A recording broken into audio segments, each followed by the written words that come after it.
Howdy,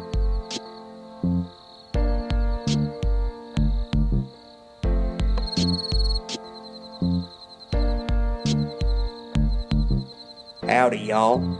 I'm Justin. And I'm Kim. Welcome to Cowboys Like Us, the podcast where we talk about Taylor Swift and her music. Yeehaw.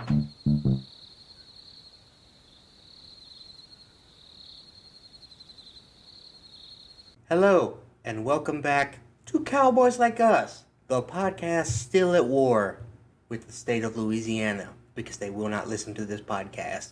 Louisiana, where the swamp ass lasts all year long. And boy, doesn't it though. Yep. Today, we are talking about Mastermind from Midnight's, the closer on the standard version of the album. But first, we have some poll results for y'all. You voted, and you gave the Tortured Poets Department the song an 8 out of 10. Just like we did. Just like you gave All Too Well. Never forget. Song is an obvious 10. I'm mad about it still. But let's get into some things that I'm not mad about in today's news. News from around the Taylorverse. First up, we got a Tavis update. Travis and Taylor went to Pat Mahomes' charity gala in Las Vegas for his charitable foundation, and they auctioned off Eras Tour tickets. Travis said, "I was just talking to my significant other, and we might have one other auction item that wasn't on the docket. Has anybody heard of the Eras Tour?" And apparently someone had, because the 4-ticket package sold for $80,000. Not much different than the price they were sold for on Ticketmaster. Ayo. Resale prices, am I right? It's all bad. It's all bad. But raising money for charity is good. Yes, So, that is good. good job, everyone. Travis was having a good time. He did the Viva Las Vegas chant again. Yep. Somebody caught Taylor's face during it, and she turns and says something. And a girl on TikTok who reads lips translated it, and it was her saying, "This again, I can't do this." Yep. If you are in a relationship with a goofy bastard, then you know sometimes they're going to do bits that you don't like because it amuses them. Yep. Taylor wore a green dress to the event, which was notable because most people were in red, aka the primary color of the Kansas City Chiefs, or in your standard, black, white, gray suit colors. Mm-hmm. Rep TV confirmed. Well, yeah, that's the thing about Taylor is she doesn't give a shit what everybody else is doing or what the event is even for. She's a mastermind. Hey-o. She knows what she's gonna wear to anything in advance because it even comes down to details in her outfits. And, according to page 6, Taylor and Travis were very affectionate all night with, quote, lots of PDA. Getting after it. The Tortured Poets Department has hit the charts in a big, big way, as was expected. It debuted at number 1 on the Billboard 200, Taylor's 14th number 1 album, tying her with Jay-Z for the most number 1 albums by a solo artist, and second of all time behind the Beatles with 19.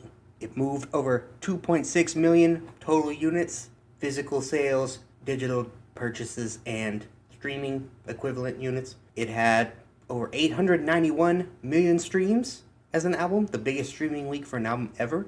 It sold 859,000 units of vinyl, the most for an album in the modern era, aka since 1991 when they started tracking that. The Tortured Poets Department is already the top-selling album of 2024 with nearly 2 million sales, and Taylor now has 7 albums that have surpassed 1 million sales in a week. The only artist to do so since 1991. Taylor tweeted about all of this and said, 2.6 million? Are you actually serious? Thank you for listening, streaming, and welcoming Tortured Poets into your life. Feeling completely overwhelmed. Was already so fired up to get back to the tour, but you doing this? May 9th can't come soon enough. And, in addition, Taylor claimed spots 1 through 14 on the Hot 100 this week. And all 31 Torture Poet Department anthology songs plus Cruel Summer charted this week, giving Taylor just shy of 1/3 of the chart all to herself. No woman has ever charted more songs in a single week. She now has 12 number ones on the Hot 100 singles chart, putting her at number 6 on the leaderboard all time. She now has 59 top 10s on the Hot 100, adding 10 more this week. The most ever by a woman, and the success is not confined to the United States. It is number 1 in 20 countries this week. Australia, Austria, Belgium, Canada, Czechia, Denmark, the Netherlands, France, Germany, Iceland, Ireland, Italy, New Zealand, Norway, Slovakia, Spain, Sweden, Switzerland, the United Kingdom, and the United States. In addition to that, it was also top 5 in Finland, Japan, and Lithuania at 2, 4, and 3 respectively. So Taylor continues beating her own records for ass whooping on the charts. She's an unstoppable force of musical dominance. Yep. I saw her quote from, I think it's Miss Americana, the documentary, I believe. Mm-hmm. But anyway, she's talking about Lover, the album, and she's like, this is not a direct quote. Obviously, I'm pulling it out of my ass. But she said something like, I gotta get in as many of these bangers as I can before I'm 30, because once I'm 30, this is all going to dry up and nobody's going to listen to my music anymore, and the success is going down the drain or whatever. Right. And here she is, 34, 35? 34. 34. Pretty sure. And smashing records every time she turns around. Yep, still on top of the world. One person who apparently doesn't have any feelings about that is Mr. Joseph Alwyn. According to an anonymous source, quote, Joe's moved on. He's dating and happy. He's a great guy and not into drama in any way. He certainly doesn't talk poorly about Taylor. He was in love with her, and it just didn't work out. End quote. How do you feel about that quote, Kimberly? Do you buy it? No. Honestly, it makes my blood boil just a little bit, because that quote is so obviously our PR team has told Joe to keep his mouth fucking shut. Yep, don't give him any material. Yeah. Take the high road. Yeah, and I don't remember asking if he was dating. I don't remember asking if he was happy. I really don't give a shit. Indeed. In fairness, someone did ask, but... Oh, well. Yeah. I don't think he had him send it in, just for funsies, but yeah. No one cares. I figured the question was, does Joe have a response to TTPD? How does he feel about that? Yeah, and the response was, he's dating, he's moved on, he's happy, like whatever. He's over it. And that wasn't the question. I don't give a shit if you're dating someone else. I don't give a shit if you're happy. Well, TTPD is full of drama, and Joe's just not into drama in any way. So he's better than Taylor. You heard it here first. I actually believe that he believes that. Oh, I do too. Yeah. He thinks he was the catch in the relationship that she fumbled. There's so many things in the songs that are about him, though, that tell us that. Yep. Florence Welch has a different take on Taylor. In an interview for British Vogue, Florence talked about her experience of working on Florida with Taylor and said, I almost didn't think of the scale of it. There's the sort of bigness of Taylor Swift, the phenomenon, and then there's the Taylor I spend time with in the studio, who was just the sweetest and most down-to-earth. Taylor approached me with a concept and a story for the song, which is my favorite way to start songwriting. We had such a fun time, and then when it came out, I was like, oh shit. Yep. That's fun. That's a fun take on, it being such a chill thing and her not really thinking about how big it was going to be until it came out. Right? Because Taylor, I guess, doesn't act like I'm Taylor Swift, the biggest fucking deal. You're lucky to be here or whatever. That's why I love her, and that's why she's not Joe Alwyn. Indubitably. Nobody's ever heard of him, but I feel like he walks into the room and he's like, I'm Joe fucking Alwyn.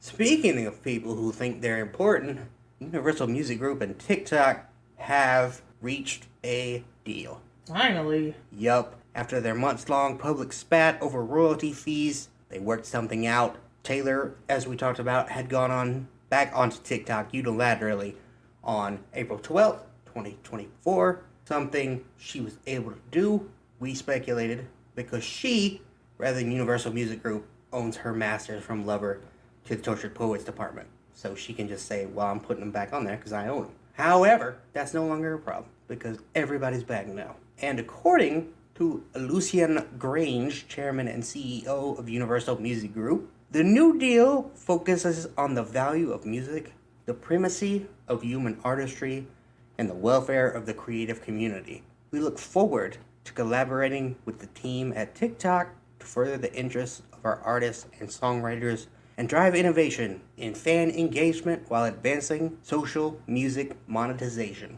TikTok CEO Xiao Zi Chu said, TikTok is committed to working together to drive value, discovery, and promotion for all of UMG's amazing artists and songwriters. My only thought about this with regard to Taylor is hopefully her going back on the platform did not undercut UMG's position in the negotiation too much. Otherwise, that could make for some awkward stuff around the office. But that was my first thought, was I wonder if they came to an agreement because she had already gone. She was like, well, I'm going to go back. And they were like, well, we can't compete with Taylor Swift. Like, yeah, she's definitely the biggest chip that they had to play. Yeah. And she went back. Oops. But yeah, it is what it is. And also, I think this whole episode is a great illustration of why Taylor, the person, sometimes runs into issues and interpersonal conflict in her life. Because TikTok and UMG were at each other's throats all over the internet, all over the press, calling each other thieves and swindlers and all manner of dirty, nasty things. Now, they're best buddies, excited to move the music industry forward together. And that just illustrates that no one in the world around Taylor, the world she is in, believes in anything other than making that sweet, sweet coin. Taylor does believe in things, and she takes things personally, because that's what she's about. Other people don't, though, because they don't believe what they're saying. Like the media that shits on Taylor for clicks. They don't care if that upsets Taylor because they don't really even mean it anyway. They just want the money. It's not personal, it's just business, right? But Taylor doesn't vibe with that. She's not about it. I think that leads to a lot of her feuds and stuff. oh, yeah. And other people are surprised. They're like, damn, I thought we was all in this together. We make our money.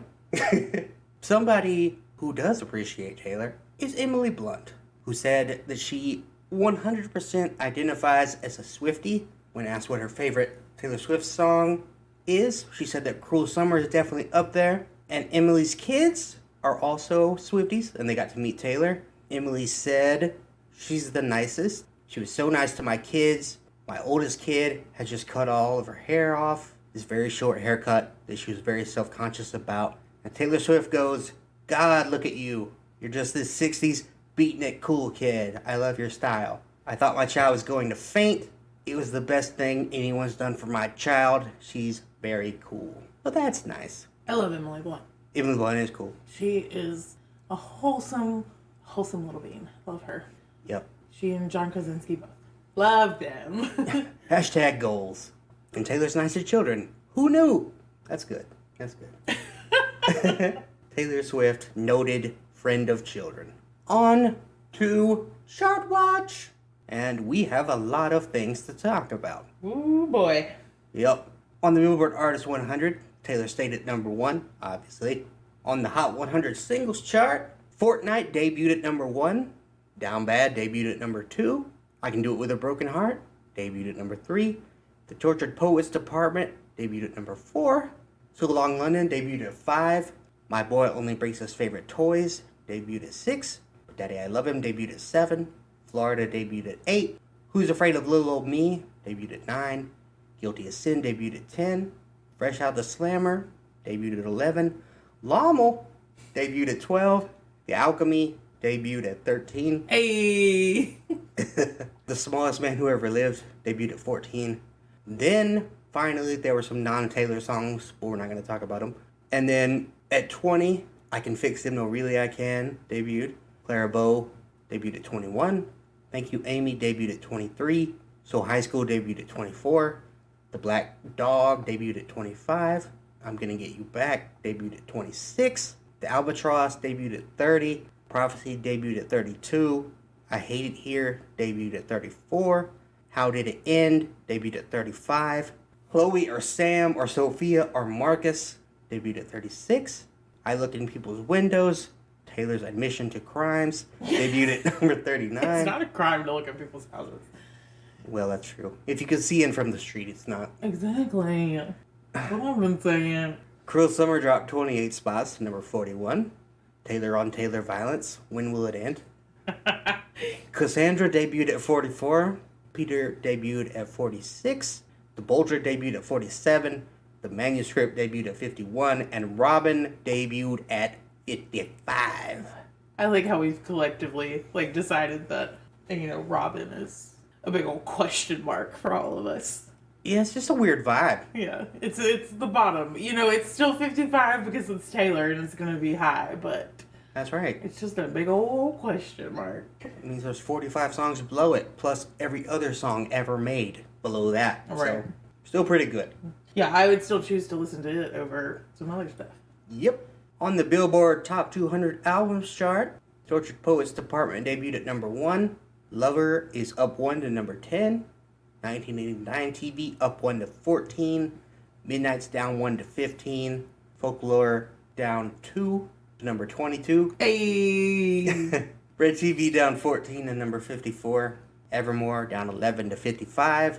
Reputation down 31 to number 58. Speak Now TV down 10 to number 62.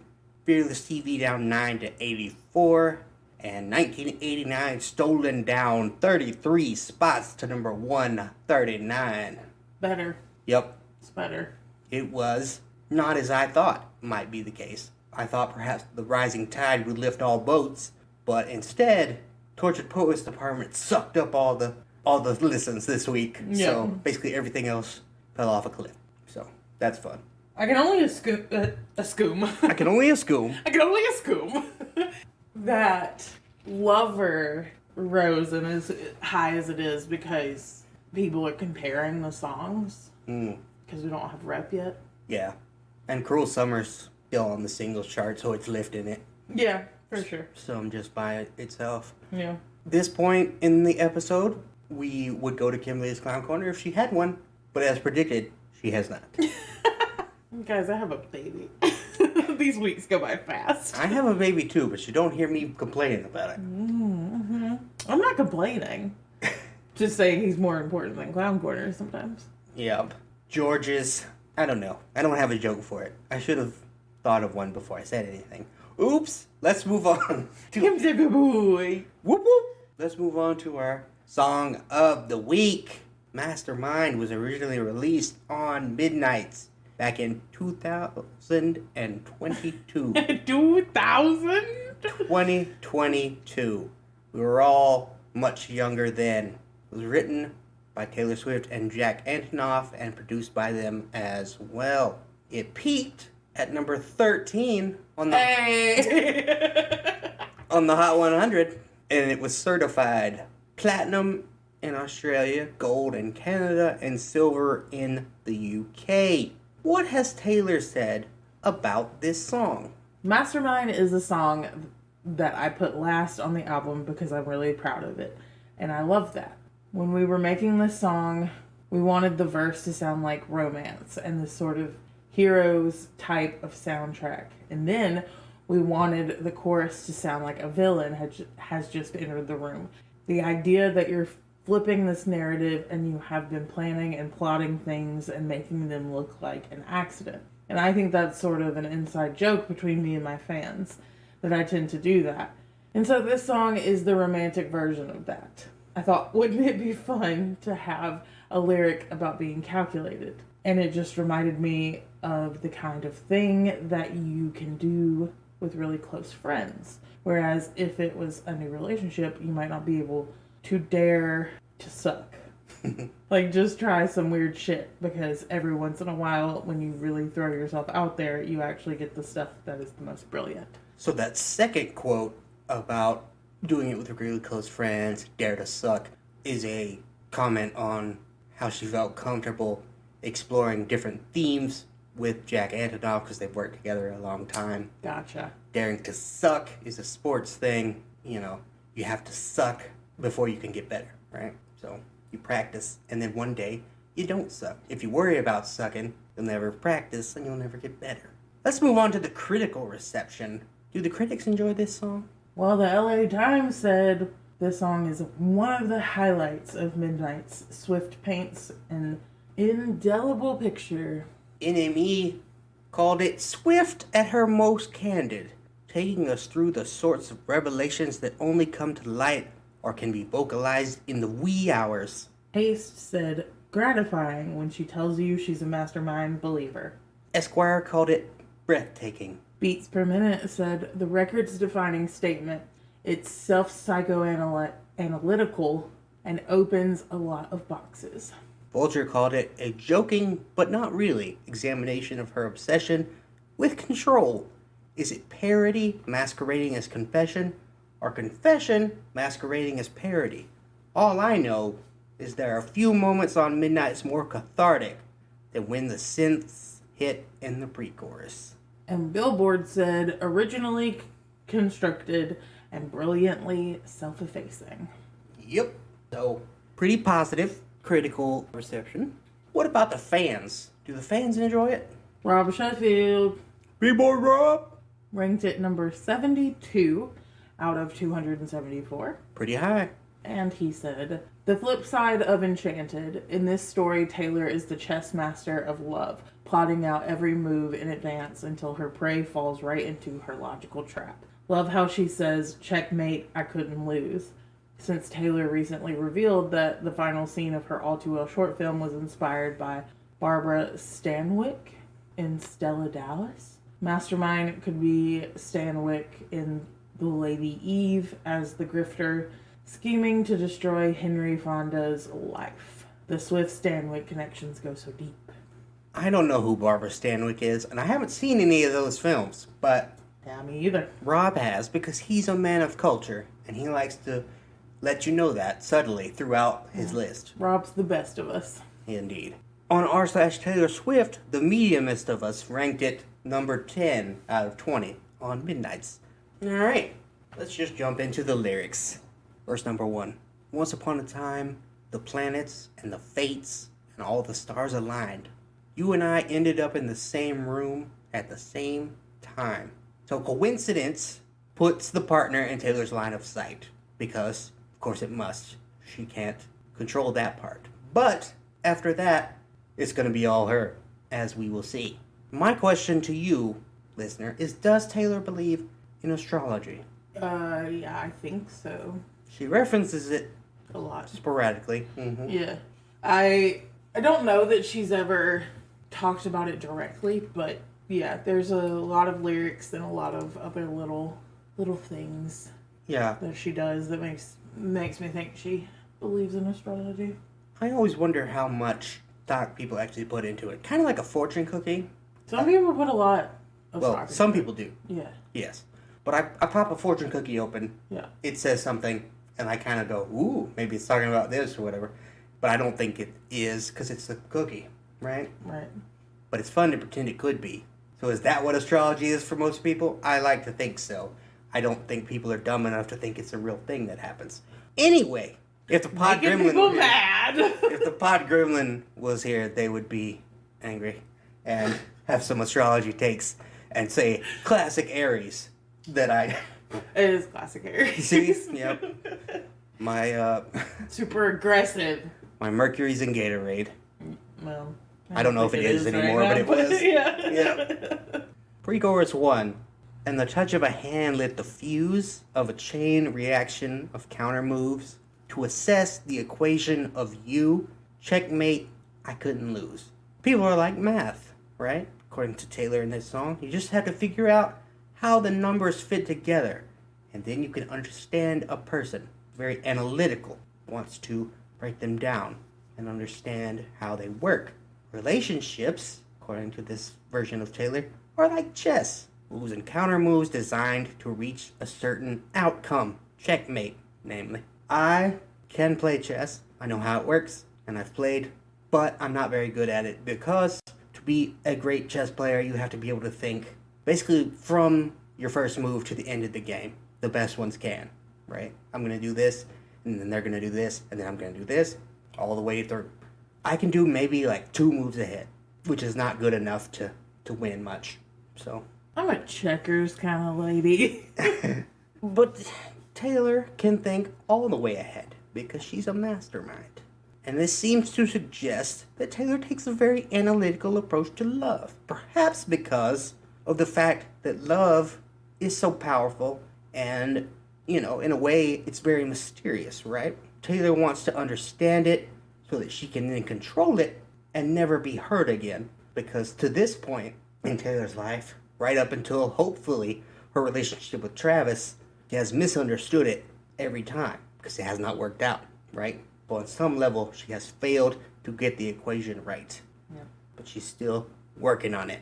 Chorus, what if I told you none of it was accidental? And the first night that you saw me, nothing was going to stop me. I laid the groundwork, and then, just like clockwork, the dominoes cascaded in a line. What if I told you I'm a mastermind, and now you're mine? It was all by design, because I'm a mastermind. The question has to be asked, and I think this is the big question for understanding this song, and that is how much of it is sincere? How much of it is poking fun at the image that fans and the media have created of Taylor, like she does in Blank Space? I think this may be spicy. I don't know. I think it's probably more accurate than Taylor herself realizes. She is exaggerating her true self for effect, for art, but I don't think it's made up. I think Taylor does want to control things. I think Taylor is a very analytical person, and I think she is to a certain extent, a manipulator, in that she manipulates her public image that people have of her. She uses her mind to achieve what she wants. Yeah, I think people use the word manipulation and accuse people of being manipulative as a bad thing. So most of the time when you hear it, you associate it with bad things, but it doesn't always have to be a bad thing. It doesn't have to. It doesn't have to. It really just depends on the scenario you're talking about, and what's going on. I feel like most of the time Taylor does manipulate her image and everything around her, but it's not necessarily a negative thing. Yep. Taylor knows what she wants, and she does what it takes to get it. And if manipulation is what that is, then she's willing to do it. Verse number 2. You see, all the wisest women had to do it this way, because we were born to be the pawn in every lover's game. And so here in this case, we get a little bit of a peek behind the curtain, the sort of why Taylor does what Taylor does. Taylor's passive-aggressive, Taylor's manipulative, Taylor's controlling, because that is what patriarchy forces powerful women into being, right? They can't just wield their power in the open like men do. I'm big, I'm strong, what I say is what it is. They have to do cloak and dagger shit behind the scenes. Taylor was forced into a certain box, and she used the tools available to her in order to create the life that she wanted for herself. Does that make her evil? I would not say so. Pre-chorus number 2. If you fail to plan, you plan to fail. Strategy sets the scene for the tale. I'm the wind in our free-flowing sails and the liquor in our cocktails. As someone who is way too anxious to ever plan anything, I feel very attacked by this pre-chorus. Just want to say that. That first line is my favorite lyric that she's ever written. Well, there you go then. Kimberly likes to plan. So Taylor doesn't go in blind. She plans things out multiple steps ahead, like playing chess, right? She's the wind pushing the boat where the wind wants it to go at the speed the wind wants. Meanwhile, the captain of the sailboat thinks he's sailing the ship, piloting the ship where he wants it to go. That's really not so. If you've ever been way, way out at sea where you can't see land anymore, then you know that the ocean is just like a flat sheet of glass. It's calm out there, and if there's no wind and you're on a sailboat, you stuck out there, baby. You ain't going nowhere. Now we have motors, so we can get where we want to go, though. That's better. Chorus number 2. What if I told you none of it was accidental? And the first night that you saw me, I knew I wanted your body. I laid the groundwork, and then, just like clockwork, dominoes cascaded in a line. What if I told you I'm a mastermind, and now you're mine? It was all my design because I'm a mastermind. Only different line is the one about wanting his body, which only further strengthens my case that I am building that Taylor Swift is a dirty, dirty sex haver. And I say again, stay pure, kids. You gotta be vigilant. They will be coming, trying to get in there, and you just gotta say no. Sex and me, nah, that's not it. Yeah, that's what you say all the time. That's what I say. Yeah. Yep, that's how I have a child. Yep. Onto the bridge. No one wanted to play with me as a little kid. But guys, I'm married, so it's fine.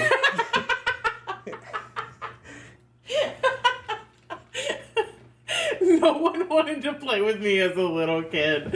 Wait a minute, I'm still thinking about the sex. I'm still thinking about the sex. The story of my life. That's the title of my memoirs. I'm still thinking about the sex. Yeah, onto the bridge. No one wanted to play with me as a little kid, so I've been scheming like a criminal ever since to make them love me and make it seem effortless. This is the first time I felt the need to confess, and I swear I'm only cryptic and Machiavellian because I care. So according to herself, Taylor was an unpopular dork as a kid, at least according to her own supervillain origin story as she presents it. Whether that's actually true or not is hard to say, and that's because Taylor is, as we know, an unreliable narrator, and this may hurt some people out there, we all are, right? Because we're the hero in our own story. We never consider that we might be the villain in someone else's story, because that's not us. We're the good guys. I really relate personally to the make them love me and make it seem effortless line. I did it as a child, worked hard to be the best. If I sportsed, then I sportsed hard. If I was studying, I studied hard to make A's. And I do it now still as an adult. I do it at work. I'm really, really very good at my job, and I have lots of experience, and I know how to do what I need to do in an effective way. But I also have to put on this sort of I don't care type of Han Solo vibe, because if I admit I care, it would be a sneak peek into the howling void that is my genuine emotional state, and I can't have people seeing that shit. So, I have to pretend like I don't give them. Yep. Machiavellian, Niccolo Machiavelli. Niccolo Machiavelli. There you go. Hey, spicy meatball. Was a Florentine philosopher during the Renaissance, and he's best known for his political treatise, The Prince, in which he posits, basically, that any action, no matter how immoral, is justified to gain or maintain power, because power is the only thing that's actually real. Ideas like justice, fairness, etc., they're made up, they are exploited by those who have power to keep themselves there. He who has power determines what justice and fairness are. He was an interesting guy, Machiavelli, but he, I think, understood human nature in a way that a lot of people would prefer is not the case. Course number 3. So I told you none of it was accidental, and the first night that you saw me, nothing was going to stop me. I laid the groundwork and then saw a wide smirk on your face. You knew the entire time. You knew that I'm a mastermind, and now you're mine. Yeah, all you did was smile, because I'm a mastermind. Kind of an odd ending to this song, in my personal opinion. Taylor learns that she's not as sneaky as she thinks, right? Her partner knew from the beginning. He was in on it, in a way. He chose to ignore it and just let it happen, because she needs it, wants it, whatever. And he's content to go with it. It's played off as sweet, but I'm not sure that it is. It's kind of like we talked about in the Stay, Stay, Stay episode. The way Taylor presents things, sometimes as being cute or charming or romantic, aren't always. Taylor has a very sort of weird view of love in some ways. And the dude, presumably Mr. Alwyn, saw Taylor out here working hard, doing the most. And he just let her do it. Instead of telling her, hey man, you ain't got to do all that. I like you. You ain't got to work so hard. It's cool. I see you for you and I like it. It's all good. Yeah, he seems like the type to be like, no, keep working hard. Yep. Because I'm worth it. Yeah. And the whole thing just seems toxic as fuck. Like, bro, it seems to me like sometimes, especially based on how she presents herself in this song, at least, that she's a covert narcissist and she needs mental health support, not this enabling bullshit. I mean, yeah. I think you have to be. Yeah. Some level of narcissist to have the level of fame Taylor has and not go insane. Yeah. So, yeah.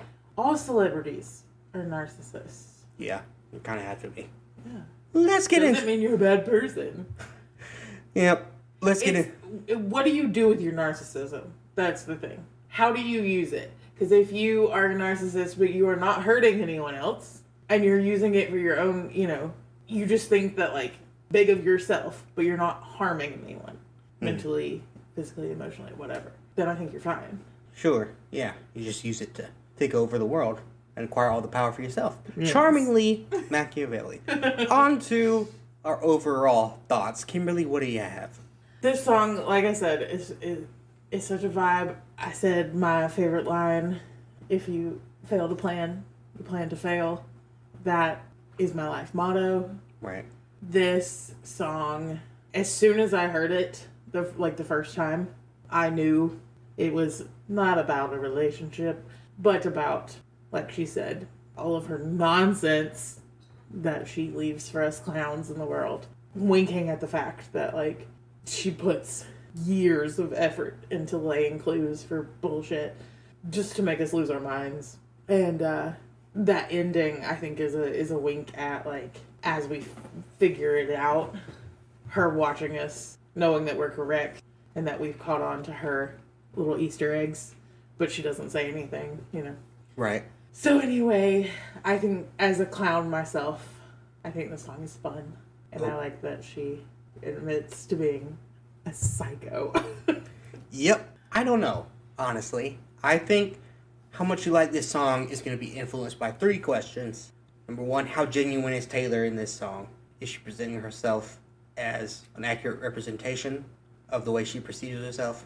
Number 2, how do you feel about manipulators? And number 3, how much does clownery add to your enjoyment of Taylor Swift? So, to answer number 1 for myself, I think Taylor's being somewhat genuine, albeit exaggerating for effect, like I talked about earlier. Number 2, I loathe manipulators. Loathe them. We are all products of our lived experience.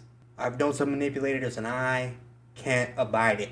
I have spent a large portion of my life trying to understand them and how they work to protect myself from their games. Because if you understand their games, you can't be drawn in. At least that's my theory.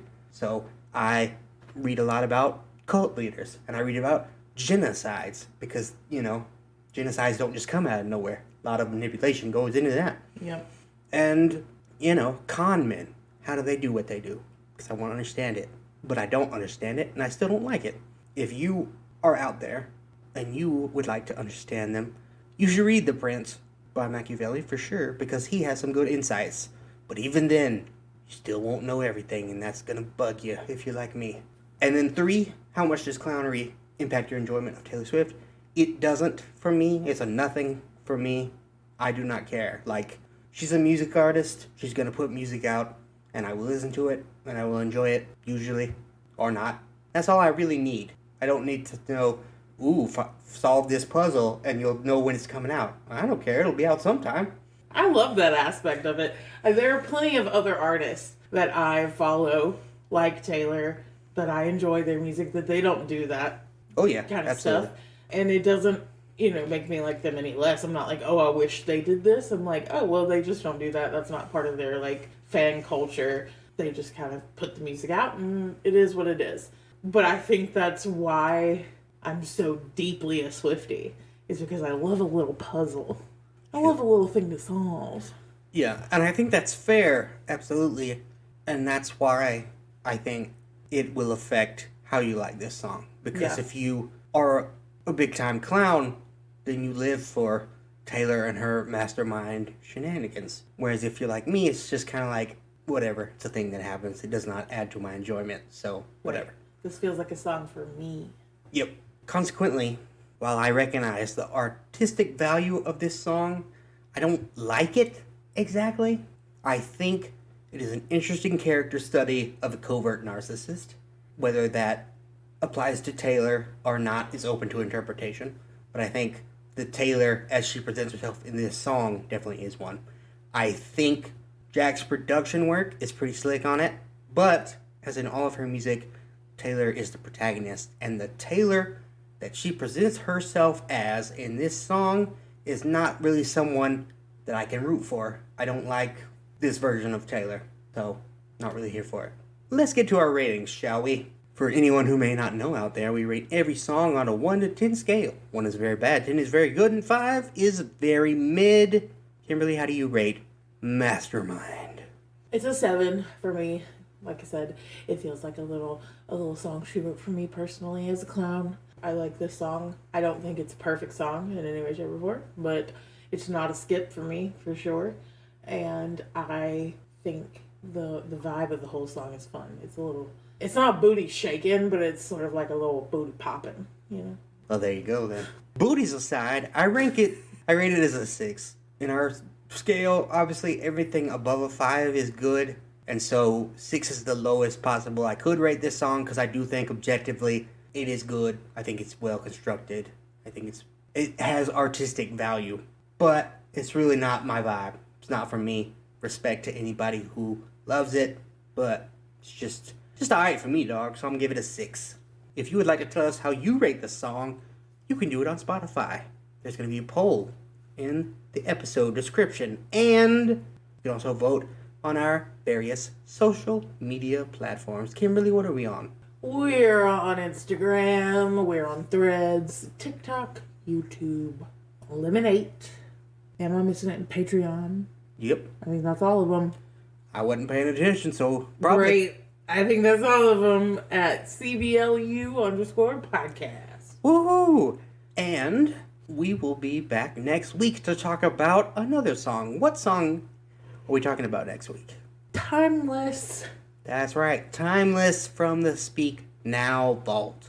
Maybe the best one from the Speak Now Vault. We'll see. Maybe not. We'll see. Those are the two options. And we will find out next week. I think we might ride that line a little bit. But until then, thank you all so much for listening. Follow us on the social medias. Subscribe to the Patreon. Getting that Patreon, boy. Give us your money. We will create content for you. Do you want to hear me break the prints down in great detail for several episodes? I'll do it. It's worth it. That's good potential bonus content. That sounds like my nightmare. You can do that, though. I can do it with the Gremlin. The Gremlin will do it with me. Exactly. Y'all can do that. That sounds like your vibe. Yep. But until then, thank you. We'll see you next week. Goodbye. Goodbye.